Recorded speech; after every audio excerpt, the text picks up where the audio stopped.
Columbia engineers everything we make for anything nature can throw at you. Columbia, engineered for whatever. Titillating Sports with Rick Tittle. Rick Tittle is a genius, the best show ever. He's so wonderful, genius, the best show ever. He's so wonderful. Titillating Sports with Rick Tittle. Rick Tittle he's so handsome, he's a genius. You're now listening to the Rick Tittle Show. Good for you. Good for you. Thank you for that, Jay Peterman. Welcome back to this show. Rick Tittle with you, coast to coast and around the world on the American Forces Radio Network. This is why we're all here, to talk sports, right? Coming up in the next segment, Kim Snyder, the filmmaker. So don't be shy. Once again, 1-800-878-PLAY. Normally, I don't get into who watched what, or, I never understand why it is in the sports page about how many people watched a show or a game. And the really dumb ones is what it says. Sean McManus is moving from Fox to NBC in the executive role. And I always think, oh no, he's moving? Why would anyone ever care about that stuff? That should be in the Business Journal. But I will bring up something because I was surprised. The most watched regular season NFL game of all time was on Thanksgiving. Cowboys beating Chiefs. Now, while that's a surprise, the reason I'm talking about it, it shattered the old record by a long way. In 2022, 42.1 million was the all-time record for a single NFL regular season game. Cowboys over Chiefs on Thanksgiving, 57.2 million. That's adding more than 15 million people. So if you think that Swiftie thing doesn't matter, and I'm going to go ahead and say that most little girls don't dream of a guy like Travis Kelce, a big dumb jock with a mustache, but they probably do dream of a rich guy who's famous. But it doesn't matter who she goes out with. That's her fiance. And I'm not saying that all 15.1 additional viewers were 14-year-old girls who made their parents turn the TV on. Let's face it, on Thanksgiving, from what I understand, most houses in America except mine, football is just white noise. And it's also a pretty cool thing when you see your cousin Marvin from Wisconsin. I drove my motorcycle here from Eau Claire. Cool. And then you can just both turn and zone out. And then he'll go, that was never pass interference, when it was. And you go, yeah. So that's that's good for that.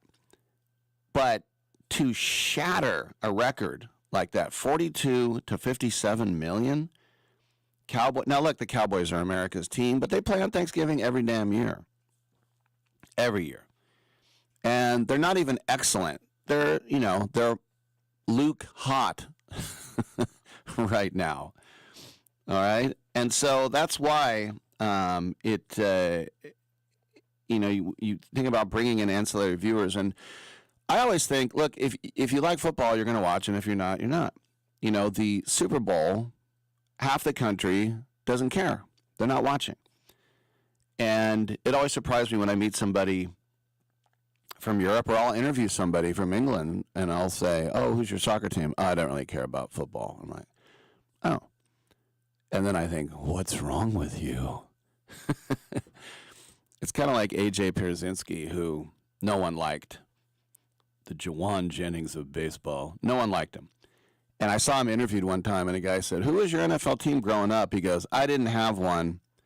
But my wife likes the Tampa Bay Buccaneers, so I guess that's my team. And I wanted to say, I understand if you didn't like sports and you're like, who cares? And there's nothing wrong with that.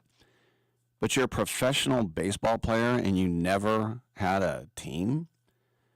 Even if you say, most people say, I never really had it. I grew up in, Missouri, and so I kind of pulled for the Falcons. My grandpa liked the Falcons. And they're like, yeah, all right.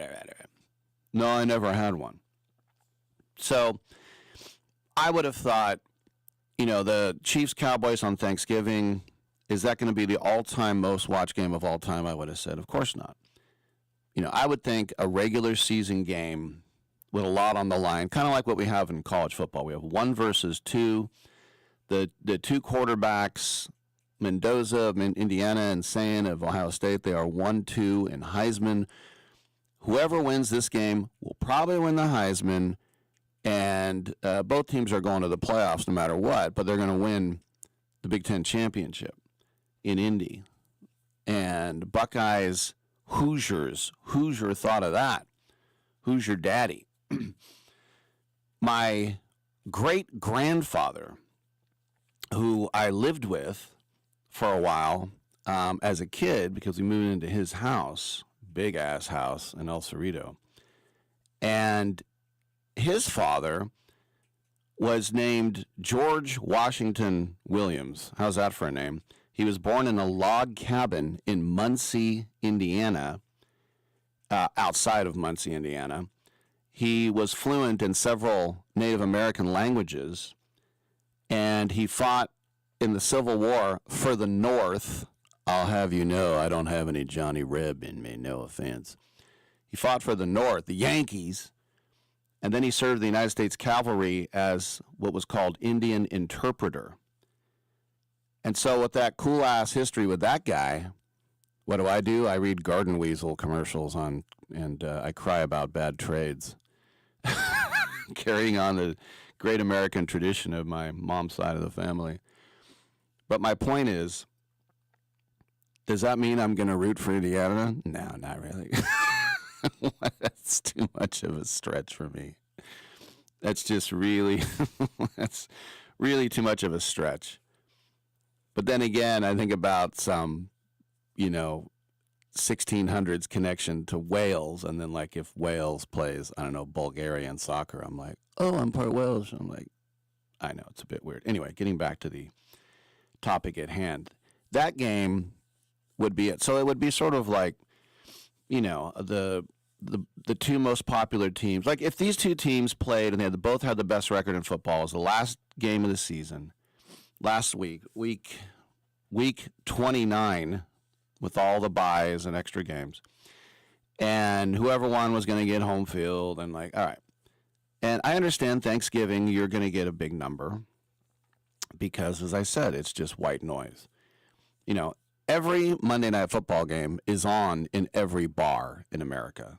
Every bar in America has that game on. Do they really care about the Packers and the Bears or whoever's playing? Most people not. But the impact of Swifties and then going to, and it's not just little girls. Moms love them. Grandmas love them. And I would probably think there are some men that like Taylor Swift music. I don't know her music.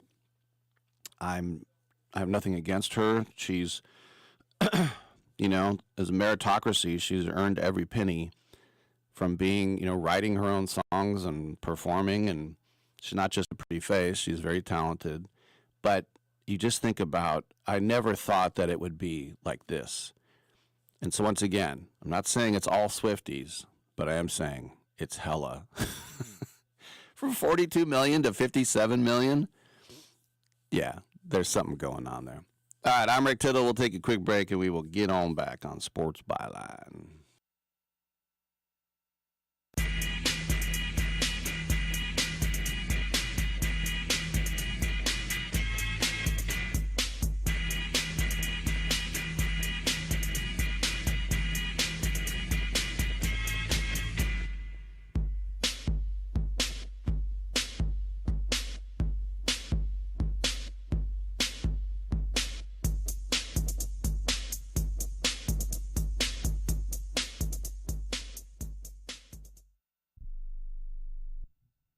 Do you need to sell your home? If you've sold a home before, you remember how stressful and expensive it was. Sold.com is here to help you sell your home for the most money and with the least amount of stress. There are new ways to sell your home that you've never heard of before. Did you know there are companies who'll offer you cash for your home? Did you know you could trade in your home for a new one? Did you know there are realtors who'll sell your home for a flat fee instead of an expensive commission? It's true. Sold.com services are free. So if you're looking to sell, make this free phone call right now and learn how your next home sale can be faster and easier than you ever thought possible. Pick up your cell phone and call right now. 800-251-7816. 800-251-7816. 800-251-7816. That's 800-251-7816. Hey, airline travelers, let's say you have a problem and you need to change or cancel an existing airline reservation. What do? Well, Skywatch is a free service that can help anyone with any airline reservation fix it. Whether you want to cancel it, change your dates, or add passengers, we can help fix your airline reservations so you get exactly what you need. We've updated our computer database and now have access to every airline around the globe. So now you can make one phone call regardless of who booked your airline tickets, and we'll change it, cancel it, and fix it for you. We know the insider secrets to fixing reservations that the airlines don't want you to know about. So if you need to cancel, change, or modify an existing airline reservation, call Skywatch right now. It's a free call, so let us fix it for you. 855-325-5647. 855-325-5647. 855-325-5647. That's 855-325-5647. Are you over the age of 50? Want peace of mind and financial security for your family? Here's an important message to you from Senior Care USA. The average funeral now costs over $10,000. That leaves your loved ones the burden of paying your debts and funeral costs. Our plans start as low as $1 per day and will pay your family up to $30,000 to help pay for your funeral and other expenses. There are no medical exams. Your rates will never increase, and your plan cannot be canceled, regardless of your medical conditions, as long as you make your premium payments. Get up to $30,000 in final expense insurance. Call now for free information. Just answer a few simple questions and get approved right over the phone in just a few minutes. Call right now. Call 800-399-6879. 800-399-6879. 800-399-6879. That's 800-399-6879. I'm not insightful enough to be a movie critic. Maybe I could be a food critic. These muffins taste bad. Or an art critic. That painting is bad.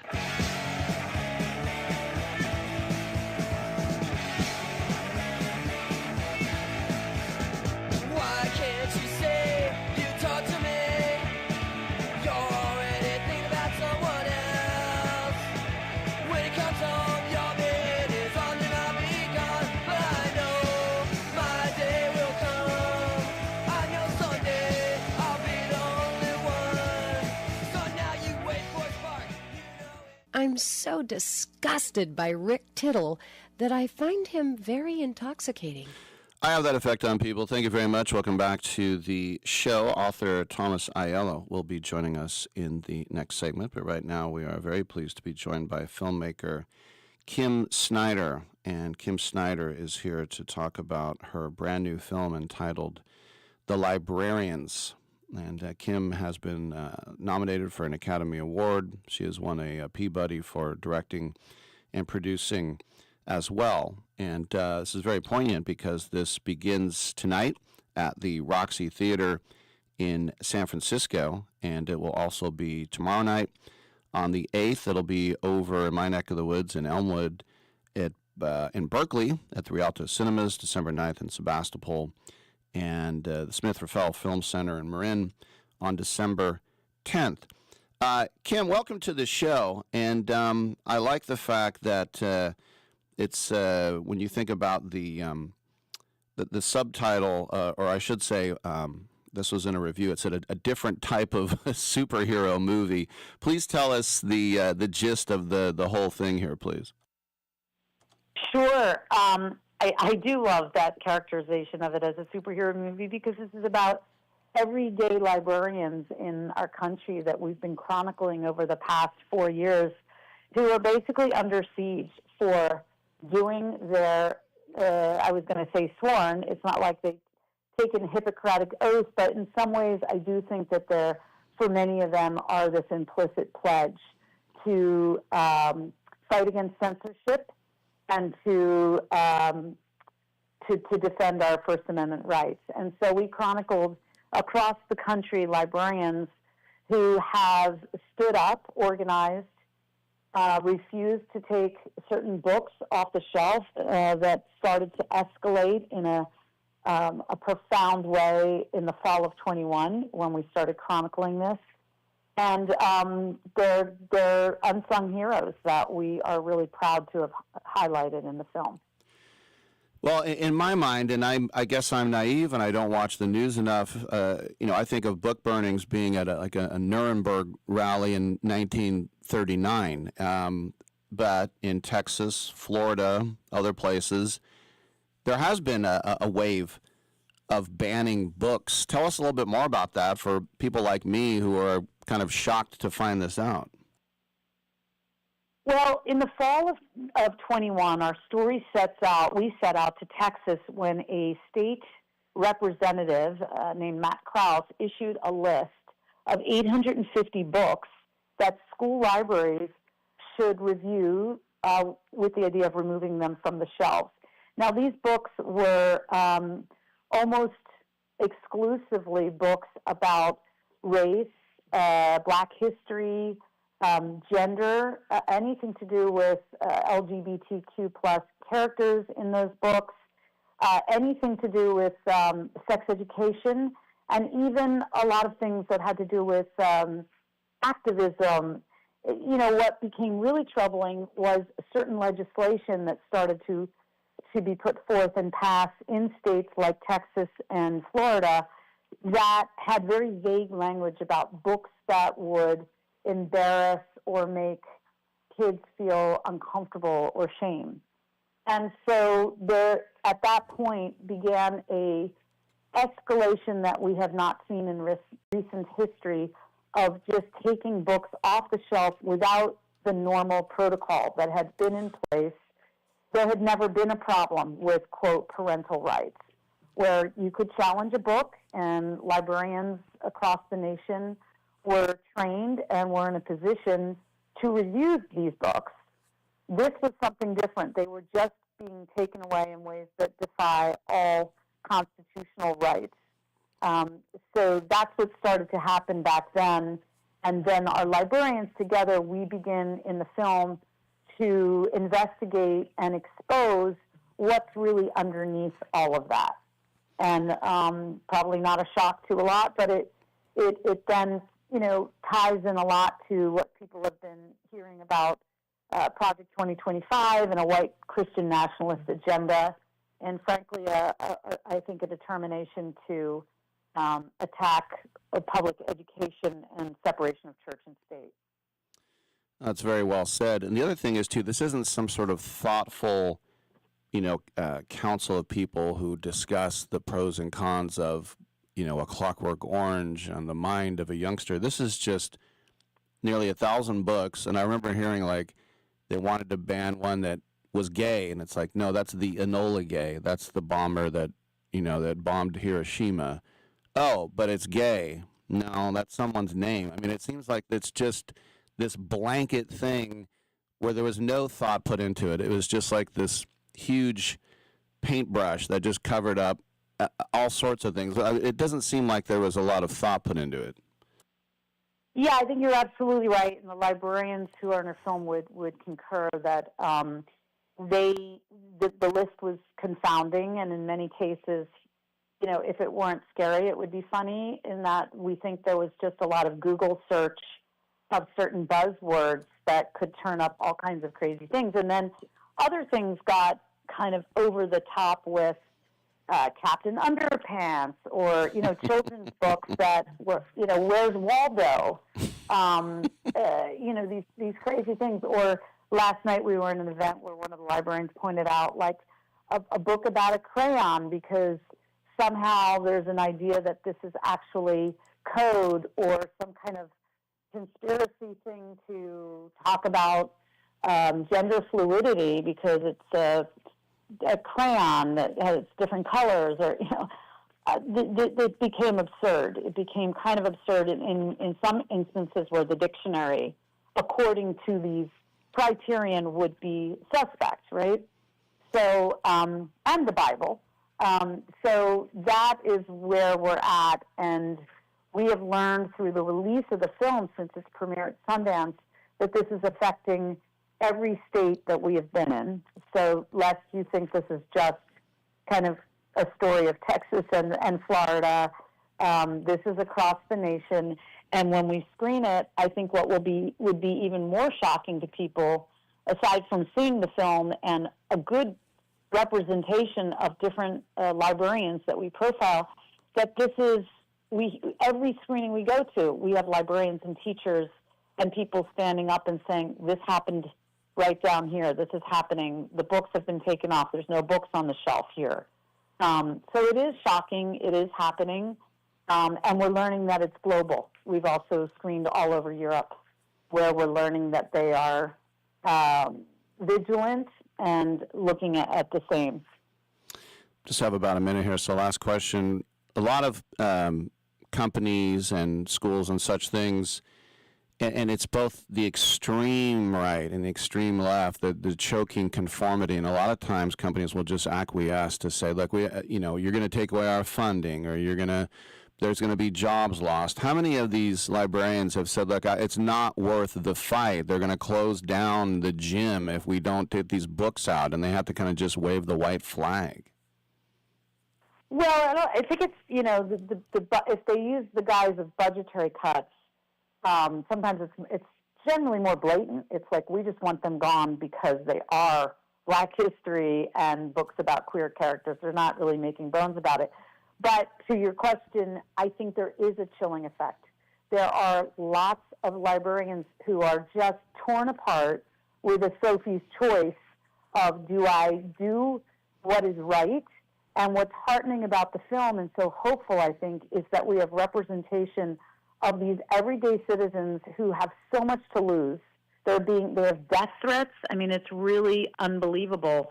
Threats of criminalization, and yet they feel it's important to stand up and not cower to ideas of retribution and fear. And I feel like we should all take their lead. And they're flanked by young people and parents as well who are really alarmed by this. So the film does have hope in looking at these people, and the release of the film has hope because we're seeing, even in the heartland, especially in the heartland, people are turning out to be concerned about this, and our theaters are selling out, and we hope and think the same thing will happen in the Bay Area. So we're so excited, heading out there tomorrow morning, and my producing partners, Unique, and I will be on a plane bright and early to be at the Roxy and the other places that it's playing in the Bay Area next week. Roxy tonight and tomorrow, the 8th at the Elmwood in Berkeley. Once again, Sebastopol Rialto Cinemas on the 9th, and on the 10th, Smith Rafael Film Center in San Rafael. We've been speaking with Kim Snyder. The film is called The Librarians. Kim, congrats on this, and hopefully it affects the proper change. And let's catch up down the road. Yeah, and if people wanted, librariansfilm.com to check out all the screenings, where they are, when they are. Thanks so much for having me. Sure, our pleasure. All right, we will take a quick break, and on the other side, we will talk a little Muhammad Ali with Thomas Aiello.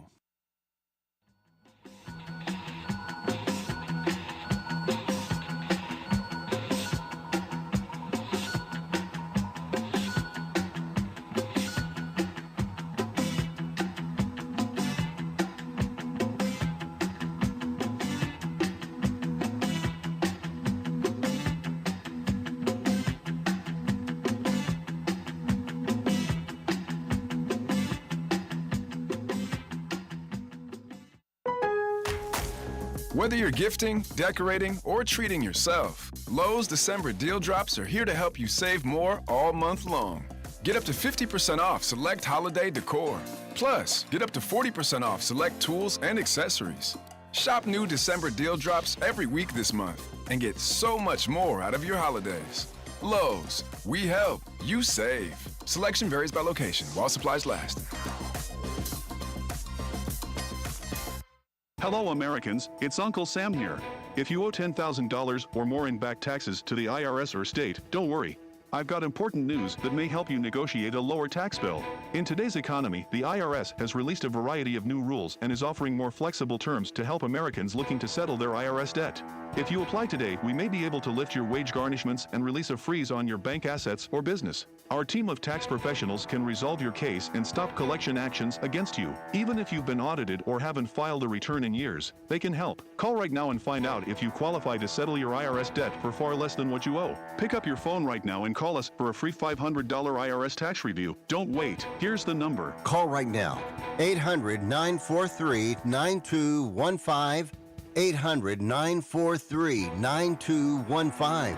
800-943-9215. Again, for the last time, that's 800-943-9215.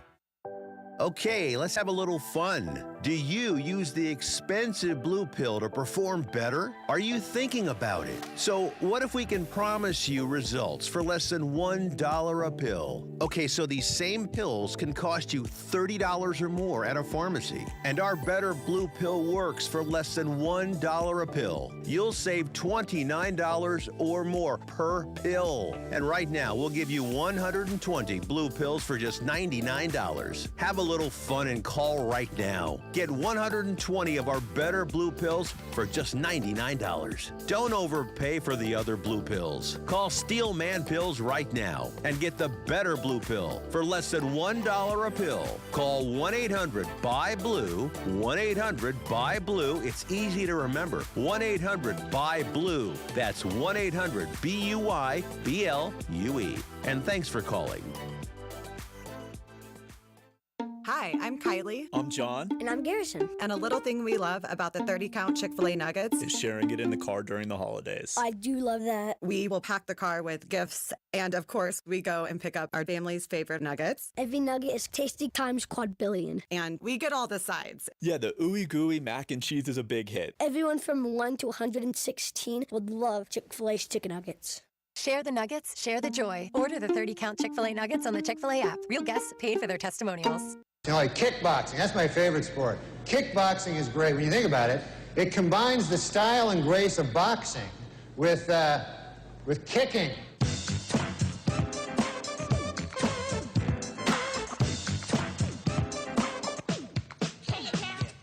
Mirror, mirror on the wall, tell me, mirror, what is wrong? Can it be my daylight clothes or is it just my daylight song?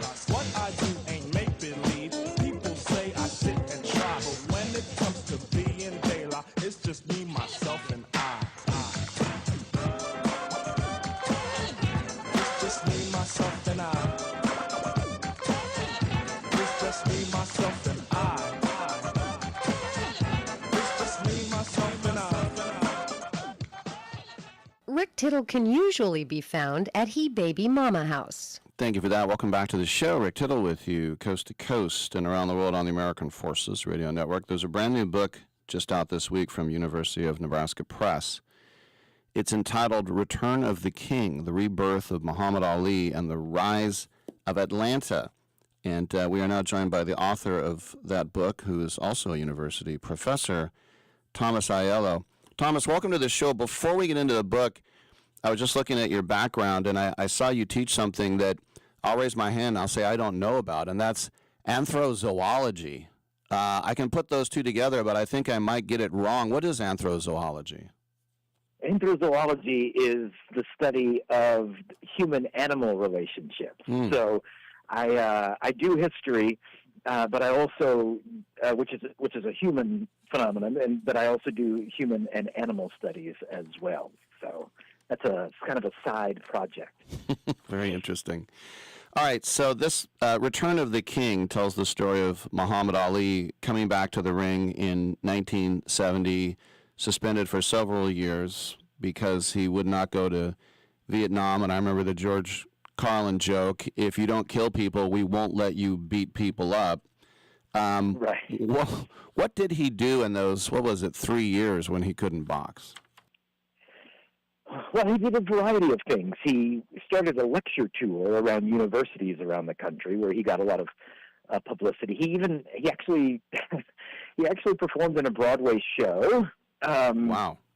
He did a singing part, no less, in a Black Power Broadway show. He did a variety of things. It's also during that period that he got suspended from the Nation of Islam, and so, he was kind of wrestling with not his faith, but certainly his religion the whole time that was going on. It was a rough time, to be sure. The other thing to understand, too, Atlanta, I think nowadays we just think about how it's one of the great American cities that has so many opportunities for African Americans and who are in positions of power and success. But Right. At that time, it wasn't that long ago, they had no professional sports teams, and it was still kind of I don't want to call it a clan city, but definitely a white run place, wasn't it? It absolutely was, and I think it might be fair to call it a Klan city. There were advertisements for Klan rallies in the newspaper just about 3 months before the Muhammad Ali fight in Atlanta. So, absolutely, it had missed out on a lot of things because of segregation. And even though by 1970, segregation was at least getting to be a thing of the past. I mean, the governor of Georgia was Lester Maddox, a very famous segregationist who rose to power on kind of returning Georgia back to segregation.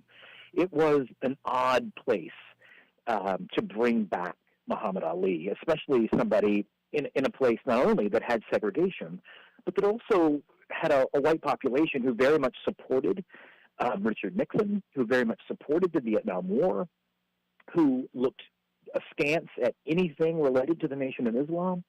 It was a unique place to be able to get that done.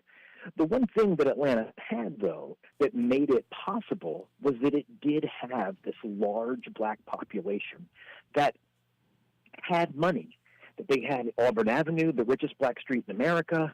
They had an influential black population. Just a few years prior, they had elected a black state senator from Atlanta.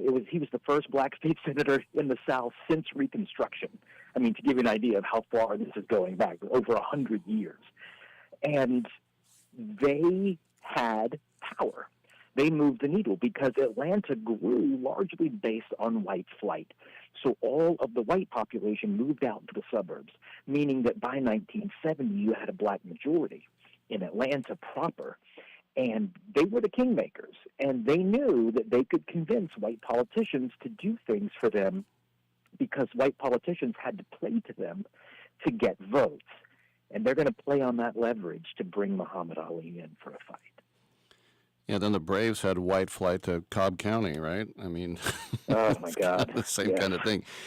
So the state at that time, no boxing commission, which meant he couldn't stop. Right. You mentioned Leroy Johnson, the first black state senator since Reconstruction, to bring him in. But I think the most interesting thing about this, and I didn't realize it until I took a look, was that he was fighting a guy named Jerry Quarry, who was a top heavyweight contender, but he was also a white man who said that what Ali did was very unpatriotic, and he didn't like it.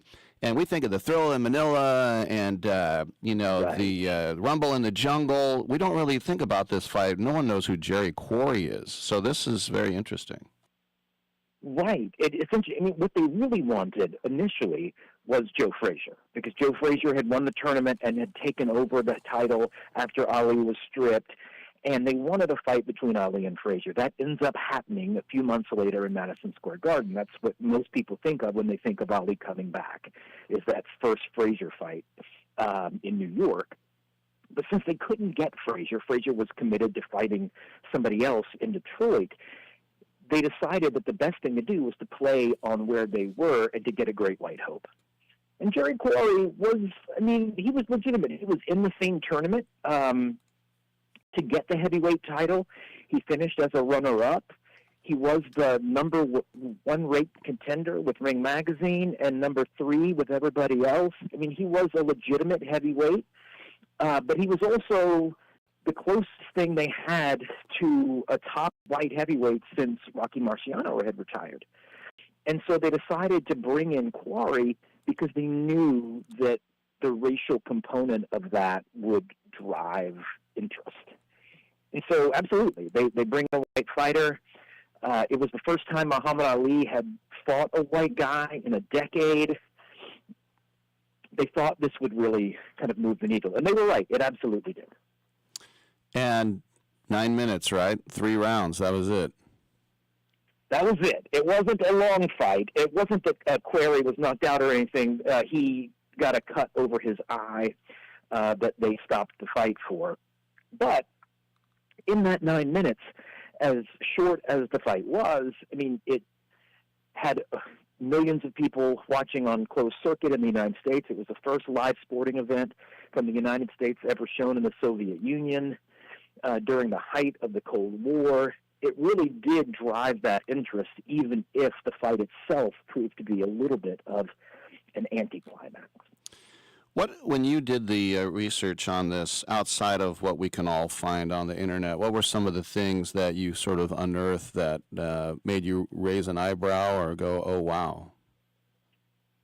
Well, there were a few things. I mean, I think first is that they tried 88 different cities before they got to Atlanta, and everybody had turned them down. I mean, once Muhammad Ali had, against his own will, I suppose, broken with the Nation of Islam, he got his secular management back, and they had been out looking for fights for him. And the idea that Atlanta would step up, it was the most unlikely of scenarios. I think the other thing is that when he got to Atlanta, he portrayed Atlanta as being a very welcoming place, as kind of this oasis for him, and always spoke nicely about Atlanta for the rest of his life. But while he was there, people were sending dead dogs in boxes to where he was staying. There were gunshots at the house every single day. There were Klan messages that came. I mean, they had to have special guards at the stadium because there was a real fear that he was going to be assassinated walking to the ring. It was, even though it was covered up largely in the media, the threat that he faced was really real. And it demonstrated how much I think he wanted to get back to boxing, how much he was kind of dedicated to this kind of thing and willing to kind of put his money where his mouth was, just as he had done during his Vietnam stance. I mean, he lost millions of dollars over that 3 years he was out. And this fight was in an arena that only sat 5,000 people. I mean, it was not going to be the payday that he was going to get a few months later with Joe Frazier. This was a relatively small thing. But because he does this fight, that forces the New York Athletic Commission to re-put out his license and bring him back to Madison Square Garden. And the reason was because Madison Square Garden couldn't run the closed circuit and sell out Madison Square Garden to watch him on video without him having a boxing license. So by Atlanta bringing him back, that makes the Frazier fight and then all the other fights in Manila, everywhere else, possible, because he had to have a license just to be shown on closed circuit. And it's interesting, I mean, he always kind of acknowledged that for the rest of his life. He really, I mean, later on in the 1980s, for example, Atlanta goes through a series of really horrific child murders. Very famous serial killer kills like 36 black children in Atlanta. And Ali comes back and donates hundreds of thousands of dollars to try to help. Most famously, I suppose, he lights the cauldron for the Atlanta Olympics in 1996. Even though Evander Holyfield was another heavyweight fighter from Atlanta that they could have used, they chose Muhammad Ali because he largely makes boxing in that city. He largely made Atlanta a professional sports town. And so I mean, that wasn't an accident when they chose Muhammad Ali in 1996. It was very much a recognition of his role in Atlanta. And it plays a role in Atlanta, too. I mean, not only does Atlanta thrive in professional sports after that, but the mayor at the time when this fight takes place is a white guy. But the flexing of black muscle in Atlanta to get that fight to happen changes the politics of the city forever. The next mayoral election, they elect a black mayor, and no white mayor has ever been reelected, has ever been elected again to Atlanta. And they don't credit that entirely to Muhammad Ali, but everyone will tell you that without that fight, that doesn't happen. And so it fundamentally changes the structural politics of both boxing and the city, this one little 9-minute fight in 1970. Fascinating stuff. There's no book like it. It's called Return of the King, The Rebirth of Muhammad Ali and the Rise of Atlanta. Available now from University of Nebraska Press from our guest, author and noted anthrozoologist, Thomas Aiello. Thomas, congrats on the book. Thanks for coming by, man. I really appreciate you having me. Thanks so much. All right, good stuff. I'm Rick Tittle. We'll take a quick break, and we will come on back on Sports Byline.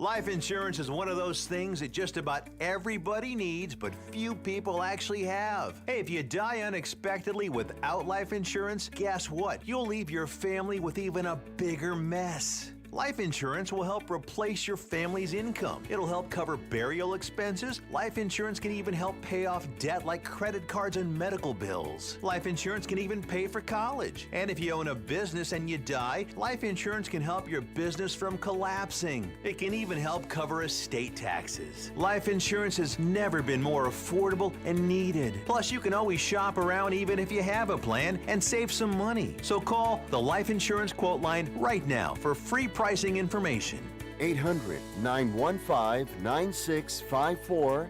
800-915-9654. 800-915-9654. That's 800-915-9654. If you've got a property that you've been trying to sell and you've tried almost everything, I want to tell you about something that you haven't tried yet. You're going to think this offer is too good to be true, but it's not. Thousands of customers have sold their homes in any condition with Need to Sell My Home. This is a real opportunity from a highly rated company that buys homes all over the country. Did you know it's possible to sell your home right over the phone with no real estate commissions and no pesky open houses? Plus, every offer is a cash offer with no mortgage holdups. To find out how much you can sell your home or property for, call now. Take 5 minutes of your time and call for this 100% free quote to sell your home. 800-430-0674. 800-430-0674. 800-430-0674. That's 800-430-0674. I'm holding in my hand the American Silver Eagle dollar. It's a beautiful piece of American history, and it's 1 ounce of silver. Originally minted in 1986, these coins are a beautiful classic piece of American history, and they're a great investment you should add to your portfolio. The beauty of silver is that however much you have available to invest, silver is affordable and easy to acquire, with one coin costing around $30. So, if you choose to invest a few thousand in silver, you can get quite a bit for your money. And you'll have a tangible asset that you can hold, one you can be proud to own. Claim your piece of American history with American Silver Eagle dollars. Call the Silver Hotline right now. 800-620-1624. 800-620-1624. 800-620-1624. That's 800-620-1624. Okay, just hold on. Just going to jump into one without thinking. No thinking. I'm just going to let it flow. Let it flow now. Fast car on the highway, on the byway, Mr. Robotron. Okay, that's not a good one.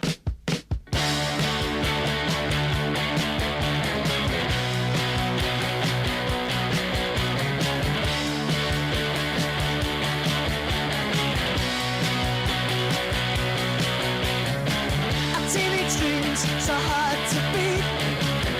Every time she walks down the street, another girl in the neighborhood. Wish she was mine, she looks so good. I wanna hold her tight. Get teenage kicks right through the night. If you're thinking about calling Rick Tittle, just put down that phone and shut your ugly face. All right, a couple minutes left. Hour 3 coming up. Spice Adams is going to join us. Christopher Sullivan on the World Cup draw in Hour 3. I remember in college I played pickup basketball against a girl who was on the Cal basketball team, and every time I lifted the ball above my waist, she basically would slap it out of my hands. And I was like, wow, I couldn't even make the women's team in a million years. And on that note, Dom, you have a pretty funny story. Yeah, there are a lot of delusional guys who think that they could not only score on, but beat professional basketball players. And one such guy on the internet said he could beat any WNBA player one-on-one. Not going to happen. However, somebody actually took him up on his offer. LA Sparks rookie Sarah Ashley Barker, who scored 3.1 points per game last year. She's a rookie. She played him one-on-one. Dude didn't score a single time. It's 21-0. I looked at the video. I thought it was 21. They played to 11. Okay. Still, he didn't score, and he fouled her on every single drive. All right. Thank you very much for that. I remember when I was working in TV, there was a guy who insisted that he could play for any women's college program. Maybe Bethesda, but not the other one. What did they lose 72-0 before they finally got a point? Maybe you could be the water boy on Bethesda. All right. I'm Rick Tittle. We got 2 more hours. Come on back on Sports Byline.